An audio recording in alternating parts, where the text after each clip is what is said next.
और as 21 years, आप 21 साल के हो गए हों और ग्रेजुएट हो गए हों तो आप एलिजिबल हो जाते हो।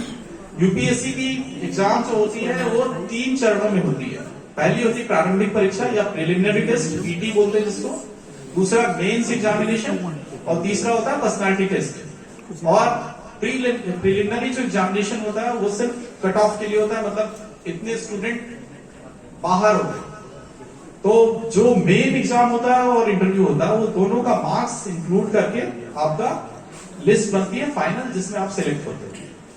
तो तीनों के लिए तैयारी करनी होती है। ग्रेजुएशन आपने कंप्लीट कर लिया या फिर ग्रेजुएशन में आपने जब एंट्री ले ली तब से आप शुरू कर सकते हो। और इसके 3 पार्ट्स होते हैं, जैसे आप देखोगे कि क्या क्या पढ़ना होता है। तो जनरल स्टडीज या जनरल नॉलेज, दूसरा एक मेन पेपर जो होता है उसमें आपका एक पेपर होता है जो ऑप्शनल सब्जेक्ट होता है, एक ही होता है, हमारे समय में 2 हुआ करता था, अब एक होता है। एस्से राइटिंग होता है, इंग्लिश और हिंदी। इंग्लिश और हिंदी में दोनों में बस क्वालिफाई करना होता है कि आपको थोड़ी इंग्लिश और थोड़ी हिंदी अच्छे से आती है, मतलब जिसमें कि आप समझ और बोल सकते हैं या समझ सकते हैं मिनिमम उतना इंग्लिश और हिंदी आना चाहिए। तो ये क्वालिफिकेशन का क्राइटेरिया होता है। अब इसमें कैसे सिलेक्शन होता है वो आप सबको पता है। ये कॉम्पिटेटिव एग्जाम होता है। प्रिलिमिनरी के एग्जाम जो होते हैं उसमें कम से कम 6-8 लाख लड़के या फिर लड़कियां बैठती हैं, स्टूडेंट्स इतने अपीयर होते हैं और उसमें से उतने का ही सिलेक्शन होता है जितने का हमको मेंस के लिए तो सिलेक्शन का मेन कट ऑफ जो होता है डिसाइड होता है आपके प्रीलिमिनरी टेस्ट में। इसमें 2 पेपर होता है, सीसैट का पेपर एक होता है और एक होता है जीके का, जीएस बोलते हैं, जनरल स्टडीज। अब सीसैट में ओनली कॉमन रेशनल आपका थिंकिंग और इंग्लिश का नॉलेज, हिंदी का नॉलेज कितना है आपको इसके बारे में। हिंदी मतलब आप जैसे पैसेजेस दे दिए जाते हैं या इंग्लिश, उसके आपको उसको पढ़ के और क्वेश्चन सॉल्व करना होता है। इसी तरह की चीजें होती है जो आपको जानने की जरूरत होती है। तो ये आप लोग देखेंगे, कहां से देखेंगे, किस तरह का आता है। और दूसरा का क्वेश्चन पेपर लेंगे पिछले 10 साल का, उससे शुरू करेंगे। अब जनरल स्टडीज के लिए क्या क्या देखना होता है। पहला होता है करंट अफेयर्स, जो नॉर्मल गतिविधियां हो रही है, geography, history, polity, economics, environment and ecology, international affairs. तो ये सारी चीजें आपके इसमें आती हैं, जो जनरल नॉलेज होता है, जो प्री के लिए भी आपको काम आएगा और मेंस के लिए भी काम आएगा। तो ये सबसे इंपॉर्टेंट होता है कि इन सबको आपको जानना है। तो शुरुआत करनी होती है तो एनसीईआरटी के बुक से करते हैं। एनसीईआरटी के जो 6, 7, 8 के या फिर 8, 9, 10 के बुक्स हैं हिस्ट्री के, ज्योग्राफी के, वहां से पढ़ना शुरू करिए तो आपको बेसिक एक फंडा जो है आपका वो क्लियर हो जाएगा। एनसीईआरटी के बुक्स इसलिए बोल रहा हूँ कि वो बेसिक बुक्स है और अब तो सभी बोर्ड्स वही फॉलो कर रहे हैं। आपको इंडियन हिस्ट्री क्या है, वर्ल्ड हिस्ट्री क्या है, इंडिया का ज्योग्राफिकल कंडीशन क्या है, वर्ल्ड ज्योग्राफी क्या है, जो ज्योग्राफिकल फिजिकल ज्योग्राफी होता है उसमें स्टॉर्म कैसे आता है, साइक्लोन कैसे आता है, ये सब सारी बातें आपको नॉर्मल पता चल जाएगी। इकोनॉमी के लिए डिफरेंट बुक्स हैं, पॉलिटी के लिए डिफरेंट बुक्स हैं, वो सारी चीजें आपको पढ़नी पड़ेंगी। और वो जब पढ़ लेंगे आपका एक बेसिक नॉलेज जब आपको लगेगा हो जाएगा। वो पता कैसे चलेगा, जब आप पेपर देखोगे उसमें कितना सॉल्व कर पा रहे हो तो उससे पता चलेगा कि बेसिक वो हो गया, नॉलेज हो गया। और पहला जो अटेम्प्ट देना चाहिए वो बिल्कुल आपका बेस्ट अटेम्प्ट होना चाहिए कि फर्स्ट में ही हमको सिलेक्ट होना है। तो उसके लिए वैसी तैयारी हम लोगों को करनी होती है। तो वहां से शुरुआत करेंगे। शुरुआत के लिए न्यूज़पेपर पढ़ने को भी बोला जाता है। इसमें न्यूज़पेपर पढ़ना 2-3 कारणों से जरूरी होता है, अच्छा भी होता है। नेशनल एडिशन का न्यूज़पेपर पढ़ेंगे इसलिए कि जो गुंडा की बातें हैं वो आपके एग्जाम के लिए जरूरी नहीं है। एग्जाम के लिए जो जरूरी है नेशनल इंटरनेशनल इवेंट्स होते हैं या फिर उससे रिलेटेड जो संपादकीय होते हैं वो आपके एडिटोरियल वो जरूरी होता है आपके एग्जाम प्रिपरेशन के लिए। तो वो सब्सक्राइब करेंगे, या तो ऑनलाइन सब्सक्राइब कर लीजिए या फिर आपको ऑफलाइन मिल जाता है, क्योंकि यहाँ पे ऑलमोस्ट सारे न्यूज़पेपर मिल जाते हैं। जैसे हम लोग इंग्लिश में पढ़ा करते थे तो हिंदू और इंडियन एक्सप्रेस, ये दोनों में से कोई एक आप पढ़ सकते हो। तो द हिंदू या इंडियन एक्सप्रेस, ये इसमें अच्छे कंटेंट होते हैं, आपके एग्जाम में आपको हेल्प करेंगे। तो इस तरह से शुरुआत होती है। और पढ़ना क्या होता है, जो सिटी के इवेंट है वो सब आप मिस कर सकते हो unless until it is some global thing. अब ये कोई नहीं पूछेगा आपको कि आज गोंडा में क्या हुआ।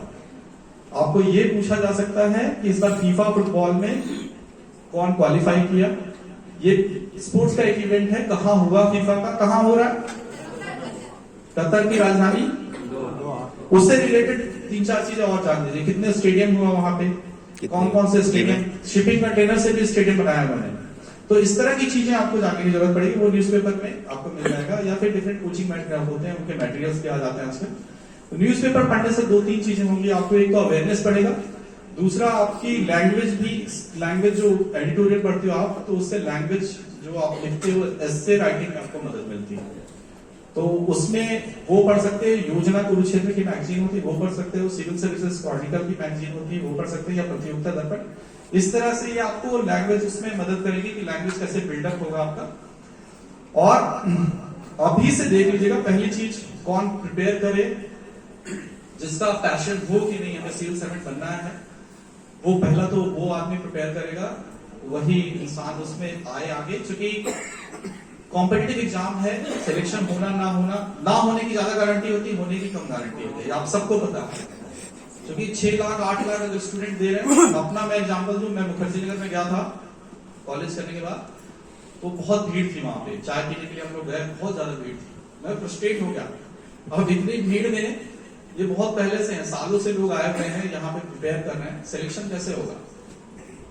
क्योंकि कम से कम 10,000 5,000 के लोग दिख रहे थे वहां पे, इतने लोग हैं, सिलेक्शन कितने का होना होता है? 800 900 या ज्यादा से ज्यादा 1200-1300 का रिजल्ट आया। तो पहले वही ने जिन्हें लगता है कि मैं कुछ अच्छा कर सकता हूं, कर सकती हूं, वही लोग देंगे, और वही लोग प्रिपेयर करने के लिए, किसी को डिस्करेज नहीं कर रहा हूं, सबका अपना अपना प्रायोरिटीज है। अगर आप अभी तक अच्छे से परफॉर्म नहीं कर रहे हो और सीरियस लैक होना है आपको लगता है, तो फिर आगे मत बढ़िए। अगर आप अच्छा परफॉर्म कर रहे हो और समहाउ आपको लगता है कि आप अच्छा कर सकते हो, तो आप आगे बढ़ सकते हो। कई लोग होते हैं कि एग्जाम में जानबूझ के परफॉर्मेंस नहीं करते, या फिर पढ़ते ही नहीं है। कई स्टूडेंट्स आप में भी होंगे तो एग्जाम के लिए बस थोड़ा पढ़ लिया, बस पास कर लिया, उनका वो होता है। उनमें पोटेंशियल है, जिनको लगता है कि पोटेंशियल है वो आगे बढ़िए, जिसको भी लगता है कि मैं कर सकता हूं, कर सकती हूँ, वो आगे बढ़िए। जो पहले से ही कन्विंस है कि नहीं हमको नहीं जाना उस तरह, वो लोग खाली टाइम पास करने के लिए मत पढ़िए, नहीं तो आपका टाइम और आपके पेरेंट्स का टाइम एंड मनी सब कुछ कंज्यूम होता है, फिर आप फ्रस्ट्रेटेड फील करोगे at the end of preparation. तो वो शुरुआत सबसे पहले आप लोगों को देखना है, मेंटली कितना ग्रिट कितना आप में, आप कितने दिन डिवोट कर सकते हो इसमें, तभी आप आगे बढ़िए। अदरवाइज वहां से कोई और करियर ऑप्शन काफी है, ऐसा नहीं है, कुछ भी कर सकते हैं आप अपने लाइफ के साथ, जो भी चाहे कर सकते हैं। और सिविल सर्विसेज ही सबका ये नहीं है, मतलब होली ग्रेल नहीं है ये कि यही कर लिया तो सब कुछ मिल जाएगा। आपको अल्टीमेटली लाइफ से क्या चाहिए? सुकून से रहे, यही होता ना कि शांति से रहे, पीसफुल माइंड हो, लाइफ में कोई दिक्कत ना हो, तो आपको जिसमें अच्छा लगता है वो करिए। सिंपल सी बात, पहली चीज यही से शुरू होनी चाहिए। किसी ने बोल दिया कि नहीं तुम अच्छा हो सकता है, बहुत टैलेंटेड हो, और उसको टीचर बनने का मांगो, तुम let him go for, let her go for that. कोई जरूरी नहीं है कि वो आईएएस बनेगा या आईपीएस बनेगा। तो सबसे पहली चीज तो आपका जो मन करे, पहले वो कंफ्यूज है तो पहले वेट कर लीजिए, वेट कर लीजिए, देख लीजिए सर्टेन एग्जाम्स कितने हैं, बहुत सारे एग्जाम्स होते हैं, बहुत सारे बिजनेस अपॉर्चुनिटीज होती है, स्टार्टअप्स हैं आजकल, तो कई तरह की चीजें हैं, आपको करियर अपॉर्चुनिटीज है। किसी को हो सकता है कि दीपांकर जी के जैसे यूएसए जाके सेटल होना हो, या फिर देश के बाहर अपना नाम करना हो।